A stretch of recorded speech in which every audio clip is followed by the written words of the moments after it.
আমার ফসল আমি করি, তাকে আর কিছু কবি নেই। বাড়ি এসে আমার সাথে বাজার বাজার করিস, আমি কি কব কর? আর আমি যাই কিছু খাবানো অমনি আমি খারাপ হয়ে যাব।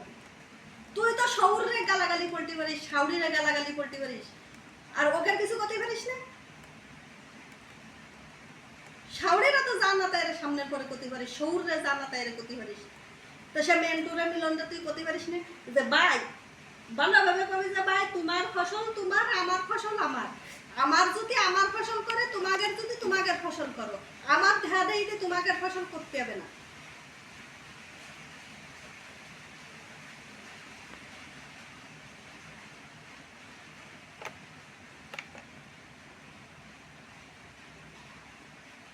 আমি কোনে পাট দেবো, আমি কোনে পাট শাক দেবো, আমি এ পাট বানাচ্ছে বলে মিলনও পাট বানাচ্ছে।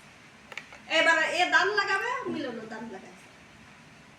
এ যা করবে মিলন তাই এ বাড়ি এসে করছে, এর কাছে শুনে শুনে। তা তোর কি কত কষ্ট হয়ে যায় না যে ভাই আমারে ফলো করে না? কারণ আমি সেদিন নেই, কারণ ফসল আমার, জায়গা আমার, জমি আমার, আমারটা আমার জুতি করি। তোমাকে তো আছে উত্তম আচরণ কর, পাল লিটারে দেখ, কিন্তু সেটা তো তোকে বাধ্য না। আর যেহেতু তুই সেনি সব মাছ সাথে তুলনা নিজের মাছ সাথে,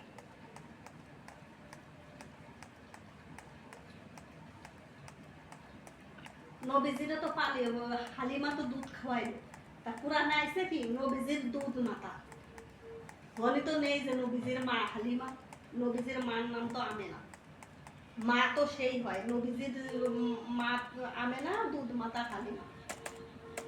পালিত মা ওরা কোনোদিনও মা হয় না, ওই জায়গায় তো উল্লেখিত হয় পালিত মা, দুধ মা। আর মার জায়গায় কিছু উচ্চারণ হয় না, কোনো পালিত মাও উচ্চারণ হয় না, কোনো দুধ মাতাও উচ্চারণ হয় না, মা মা উচ্চারণ হয়।